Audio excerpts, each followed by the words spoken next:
Hey guys, I was doing some reading this morning and I just happened to be in Jeremiah chapter 9, and I was reading how Jeremiah is talking to the people of Israel, and he tells them something. He says, look, nobody should boast. No man should boast, except for this one reason that you would boast. Boast that you know God. And then he actually goes into why we should boast at the fact that we know God. And he says that God, our God, is a God who loves people. He loves the world, and that he loves righteousness, and that he loves justice. And it was just interesting to me. It stuck off the pages at me that we're to boast in the fact that we know God, and that we boast in the fact that our God is a God who loves justice in this world. And I feel for my generation, for this time in history, that this is a time that we are beginning to understand the need for justice. There are a lot of unjust things in this world, and so I was even kind of curious what that word justice meant when Jeremiah was writing it in the Hebrew, and I looked it up, and in the Hebrew it actually can mean two things. Justice can mean getting what you deserve. So if you were to steal and you were go to jail, that would be justice.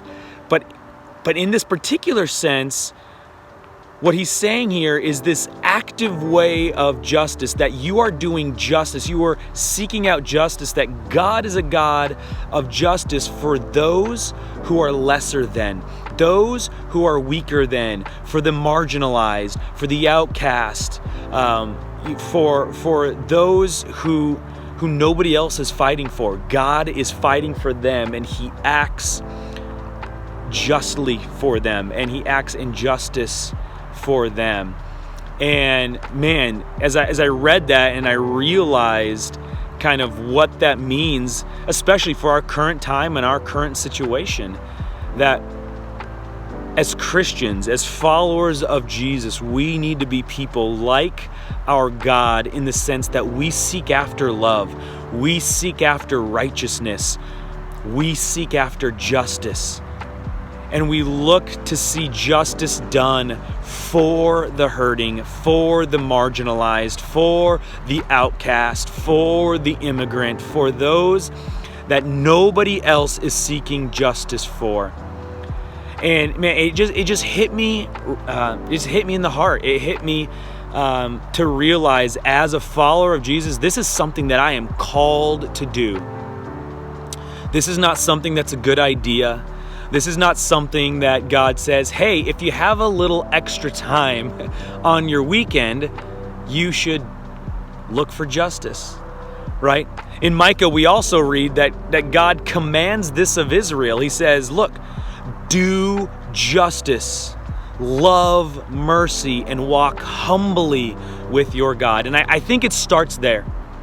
You know, if we want to be people of justice, if we want to be people of righteousness, if we want to be people who love mercy, it starts with humility.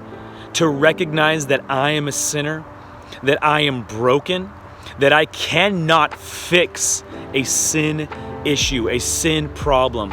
I cannot fix injustice in a spiritual sense, that only Jesus can do that. But the good news is Jesus has already done that. And so my response is to walk in that, not to walk in shame, not to carry these crazy heavy burdens that I was not meant to carry, but to understand, to know, to educate myself, to realize, hey, I have a part to play in doing justice. In fact, I am told to do this active approach, to do justice.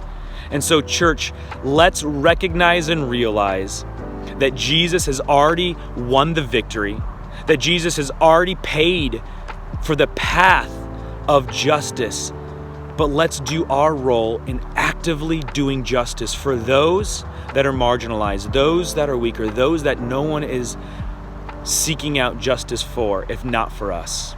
I love you guys. I want to encourage you guys and be about the work of our God. Thanks, guys. Bye.